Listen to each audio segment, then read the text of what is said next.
Hey everybody, we're going to do a video. I'm going to talk a little bit about a couple of the newer pieces that are coming out with the Superman Wonder Woman HeroClix set from DC. I wanted to talk a little bit more about Supergirl because we did an earlier video about the basics of a force build.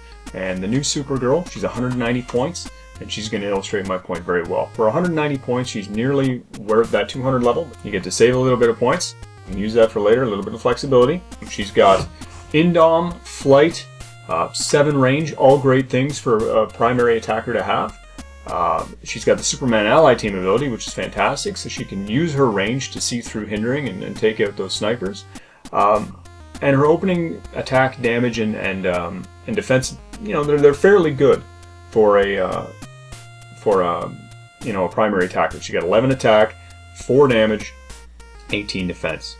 Now, the reason why I'm so happy about this piece is, as a primary attacker, she's got one of my favorite combinations. Hypersonic speed and super strength are great for alpha strike tactics. You know, you can move somebody up to their full range. With super strength, you can pick up a heavy object, or in her case, because she's 190 points, an ultra heavy object. Have them move in. On top of her 4 damage that she already has printed, she could potentially do 7 damage in one turn. And then, wow. Yeah, not bad, right? Yeah, that's really good. You pair her with someone like with telekinesis, you can draw her right back again.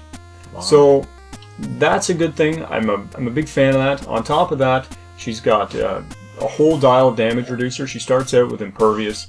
She ends up with invulnerability. Later in the dial, she ends up dropping. Her defense drops to 16, and she only has toughness. But she has a couple of traits that are really important. One is called the Last Daughter of Krypton, and if she's the last character on your team, she gets +1 to all her stats. So hopefully, if you were to choose this as a primary attacker, you move her around strategically using your hypersonic speed. You know, maybe your other secondary attackers get picked off first, and by the time she's actually weak enough, she'll be able to take advantage of that trait, and she'll be, you know, just on top again. Yeah. On top of that, she's got the odds are against me trait, and it's whenever there's more opposing characters than there are players on your force, there's an action, or there's a token that gets put on her card, and they can be removed for various purposes. So early in the dial, you can remove one to actually have her increase her speed by 3, which would add to the hypersonic. Yeah. Or later in the dial, you can use it for a ranged combat expert or ranged combat attack or something like that. So with those things combined, that's what I'm looking for in a primary attacker. You know, you want somebody who really brings the fight and is going to have enough combat value that, you know, they're not going to weak out on you, right? Right. And the one last thing that I wanted to say about this piece, one of the things that's really good about her, she's got 9 clicks of health. A lot of characters, well, hopefully if they're up around 200 points, they should have close to 9. But that's another illustration of why she's a keeper. Mm-hmm. Yeah, no one's going to kind of one-shot her in one go with Blaze Blast Fangs or anything. No, exactly, right? Even if they outwit her defensive ability and they do roll a 6, she's still going to have a little bit more. You know, she's not going to die right away. So she's got a bit of longevity there, and that's important. A second figure I want to talk about was the new Green Lantern figure, and it's in the Fast Forces pack. It's actually Alan Scott, so it's not the Hal Jordan or the John Stewart that people are familiar with. It's Alan Scott. He was the original Green Lantern, and they long ago he wore like a yellow cape, I think, but they've redone him. Yeah, they've done a new Earth 2 thing. He looks really cool. And the reason why I bring him up is because he's from the same set. He starts out at 95 points, and he has telekinesis, so he has the ability to do that tactic where you run her in, bring her back. Oh, so perfect to put on a force with Supergirl. Yeah, he ends up being 95 points. He's about close to 100 points second tier attacker. He works well for that. He's also got Indom, so for a guy who's, you know, a Green Lantern, he should have willpower, so that's always good. His starting click starts out with like 18 defense, which is really good. A lot of characters in around the 100-point range, they're usually around 17. That's the average for defense power, and that's pretty good. Plus, he's got energy shield deflection, which is going to boost his range defense to like 20. So he's really good for that. So he starts out with opening telekinesis and running shot. So as a secondary attacker, you have the potential to move Supergirl out.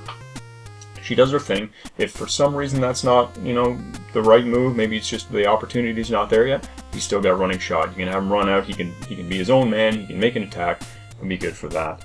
Now he does have a special ability called Avatar of the Green, where he gets leadership. Put him next to Supergirl, And what this special ability does, he actually gets leadership despite the fact she's got a higher point die. Wow. So the two of them are going to pair really well together. You probably see a few people trying to run that. I will, anyway. You'll see me, I'll play you guys at one time. Yeah. And I will win. Most likely. Yeah, the other thing, too, is the sculpts look great. Yeah, the sculpts are really good. Yeah, I was looking at them on HeroClix.com, and they're really, really cool. Yeah, I'm excited about them. They've chosen like kind of like an interesting paint for the Alan Scott Green Lantern. It's almost like this, actually. It's got kind of like a metallic look to part of it, so it's kind of interesting. He's holding the ring in the hand. He looks kind of neat. And Supergirl's wearing probably her best outfit. Well, Supergirl, I would imagine. You know how female cartoons are, right? Yeah. Yeah. So she's. It's a pretty good outfit, and really awesome sculpt too. Yeah. I'm glad you approved. If it wasn't after Halloween, might be worried you'd be wearing that outfit. Well, you know what? I tried wearing it for Halloween, Mm-hmm. and the thing was, I looked too good in it. Too good.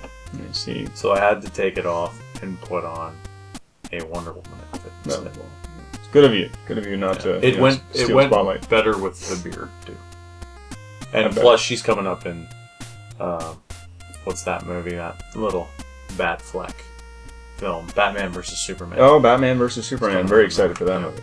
Well, Supergirl's got her own TV show now. That's right. That's right. So, and it's I think I read somewhere that it got like the highest ratings of any TV show in quite some time, or something like that. I don't really know. I know it did. It apparently did very well. Mixed reviews about it after the fact, but we'll have to check it out. Yeah, we'll have to check it out. So, if you want any more information on the figures I just talked about, they're on HeroClix.com. Full dials and everything are there.